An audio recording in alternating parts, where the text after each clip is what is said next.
Τελικά καταλήξαμε. Πώς βρεθήκαμε εδώ? Λαγωνέης, παιδιά. Πώς βρεθήκαμε εδώ? Από μια στραβοτιμονιά κυριολεκτική.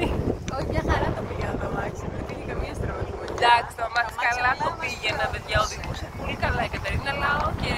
Μας πρόδωσε κάπου στην πορεία, το πήγαμε στην Αργίου και αναγκαστικά γυρίσαμε πίσω. Να πούμε ότι από τα γυαλάκια φαρμακείου και τα δύο τα πήραμε ποτήλο και οι δύο.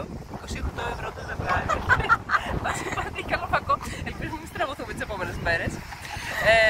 Τις κρατήσουμε ενήμερους για τη στραβαμάρα.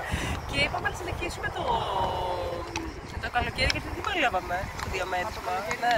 Το καλοκαίρι είναι τρόπο ζωής. Αλλά πλυντήριο μπήκε, πλυντήριο έβαλα εγώ, έβαλες. Έβαλα. Ναι. Ως πλυντήρια, συγγνώμη, Σφουγγάρισμα, σκουπίσμα, ξεσκόνισμα κτλ. Όλα αυτά τα έκανα μόνο η Νάση και εγώ μόνο το πλυντήριο. Όχι, εμένα ήρθε η μαμά μου σπίτι, οπότε έγιναν. Με τη βοήθεια. Είχα ευγενική χορηγία. Και σκεφτόμασταν. Μπορούμε να τραγουδήσουμε.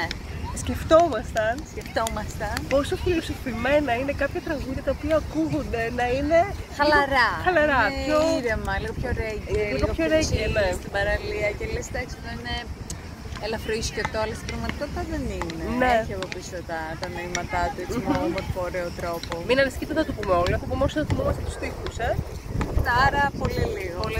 Πολύ λίγο. Να υπάρχει μια σχετική ασφάλεια. Πώς ξεκινάει?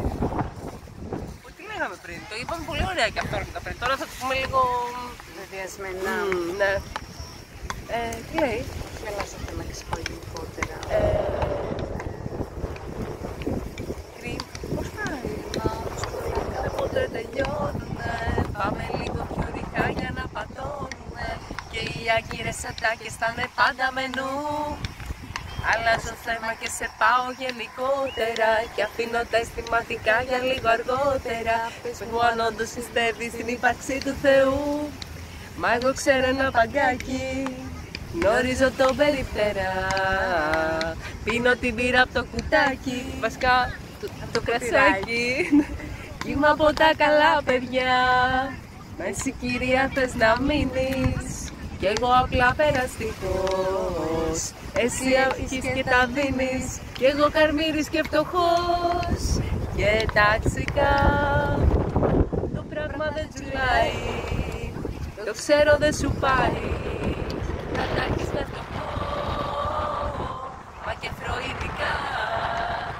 Να στο εξηγήσω μέρη, σε άγει και σε φέρει.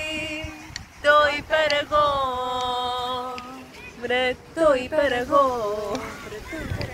Μέχρι εκεί θυμόμαστε, αλλά θα πούμε ότι εμείς Χαζιφραγκέτα θα πάμε Σεπτέμβρη. Στην αυλία. Ναι, οπότε σίγουρα κάποιο υλικό θα υπάρχει, κάποια κάλυψη, γιατί νιώσαμε ένα κενό. Οπότε κάλυψη θα υπάρχει, οπότε θα έχουμε και το τσουλούφι αυτό. Λοιπόν, θα έχουμε και άλλη κάλυψη τέτοιου τύπου. Αυτά. Να ανεβαίνει το βιντεάκι, παρακαλώ. Το κλείνουμε. Εντάξει, γεια, φιλάκια.